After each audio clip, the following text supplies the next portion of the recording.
Célébrer le 3 mai de chaque année, l'objectif de la Journée mondiale de la liberté de la presse est de sensibiliser la population de l'importance de la liberté de la presse.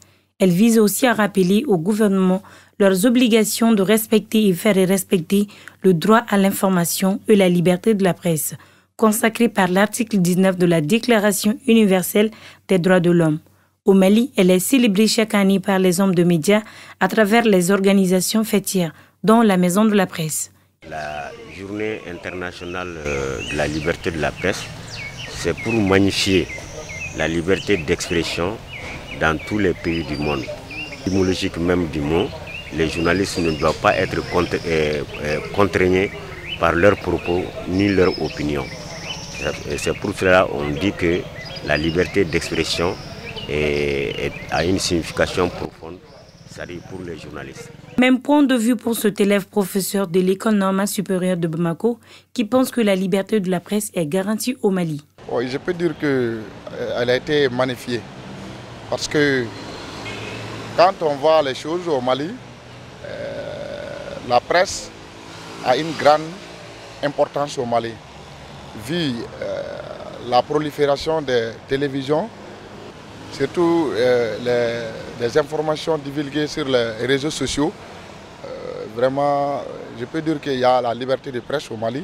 Pour d'autres, cette liberté de la presse n'est pas totalement garantie au Mali, car la presse malienne fait face à de nombreux obstacles qui mettent un frein souvent à l'exercice de ce métier.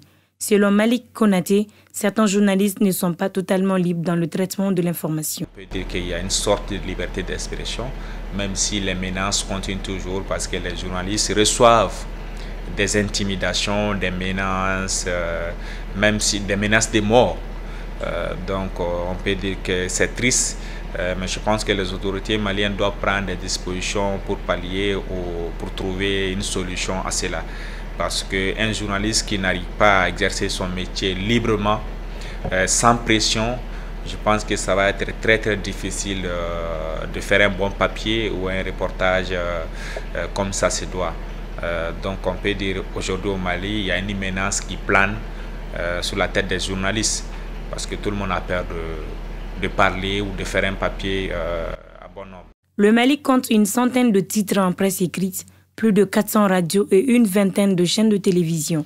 Mais pour le moment, la qualité du paysage médiatique du pays laisse à désirer.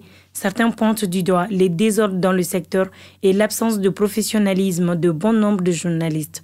Mais qu'à cela ne tienne, ces hommes et femmes se débrouillent tant bien que mal pour informer quotidiennement les Maliens. Car celui qui détient l'information détient le pouvoir, comme le disait Adam Smyers.